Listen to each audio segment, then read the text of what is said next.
Welcome in, everyone, ready to do another deep dive with me. Today, we're looking at something really big. It's about how European countries are changing how they think about and pay for their militaries, their defense, and the stuff you sent over, it's pretty clear. Things are shifting a lot. And what we're going to try to do today is figure out, like, why is this happening right now? Who are the big players, making these changes? And what does all this mean for keeping Europe safe and for that whole NATO alliance? We got to do this, though, without getting, like, totally lost in the numbers, because some of these reports, they're kind of intense. And it's interesting, too, because we got some folks saying we got to spend way more and others who are, like, more cautious. Yeah, right off the bat, what jumps out is like the double whammy that's making things speed up. I mean, it's really clear from what you've got here. When Russia went and invaded Ukraine in 2022, that really shook things up. It's like all those old ideas about, how safe Europe was, gone. And on top of that, you've got, well, the whole NATO thing, right? Especially with the U.S. and, what happens if Trump gets back in charge. There's this whole new level of urgency, Like this isn't just like some theoretical debate anymore. This is the real deal, changing the whole game for Europe. Okay, so we're talking like responding to actual threats, not just, worrying about things that might happen. But when you actually look at the money they're spending, it's kind of wild. It's gone up a lot, hasn't it? Oh, yeah, big time. I mean, last year, European defense spending jumped up like almost 12%, right? That's huge. We're talking over 423 billion euros. And this isn't like a one-time thing. This has been going up for 10 years straight. And if you look at, how much Europe's been spending overall on defense over the last decade, it's over 50% higher. So this is serious money. It really shows they're changing their priorities. For sure. And when you look closer at who's doing what, it gets even more interesting. You've got Germany. They're like the fourth biggest spender on defense in the whole world now, right? And between last year and this year, they boosted their spending by a whopping 23.2%. Plus, they're even like making it easier to keep increasing in the future. Then you've got Poland. They've shot up the rankings like crazy. 2 years ago, they were 20th, and now they're 15th in the whole world. So these aren't like small tweaks. It's a major shift.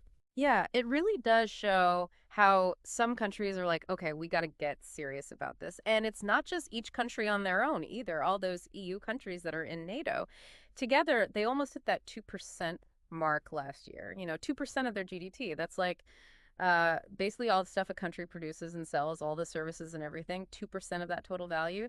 And they're on track to go even higher this year. So as a group, they're kind of getting closer to that target they've been talking about for ages.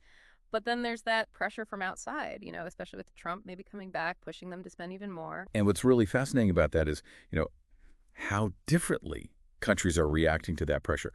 Trump, he's out there saying NATO countries should be shooting for 5% of their GDP on defense. For a lot of them, that would be a massive jump.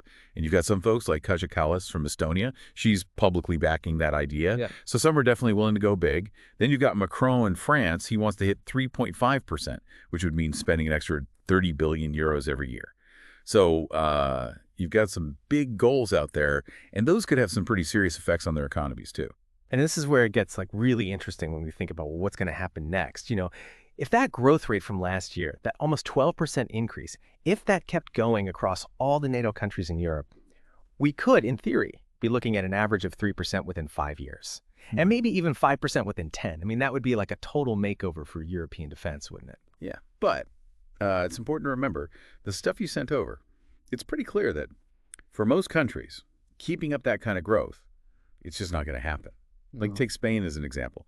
They're planning to seriously boost their spending, trying to hit that 2% of GDP mark by 2029. And that means more than doubling what they're putting in now, up to over 36.5 billion euros. But they're also like straight up saying no way to that 5% target. So what this shows us is that, across Europe, you've got different countries with different economies, and they've all got their own strategies and calculations. So it's not like everyone's on the same path, all marching in the same direction. And that brings up something really important that German Zettelmeyer said. He runs this group called Bruegel, and he's basically saying, look, if Europe wants to get stronger militarily, but without spending a ridiculous amount of money, they got to start working together more. Like, buying weapons and stuff together so they're not all buying the same thing separately and wasting money. Makes sense, right? Totally. It's like when you're trying to, stretch your budget, you don't want to be buying the same thing twice. What all of this means for our listeners is that, Yeah, Europe's facing a lot of pressure right now, and they're putting a lot more money into defense because of it. But what happens next? It's not just going to be like spending going up and up forever. It's going to be about figuring out how to deal with all these different goals, different countries wanting different things, and really importantly, figuring out how to work together so all this money actually makes Europe safer and more effective.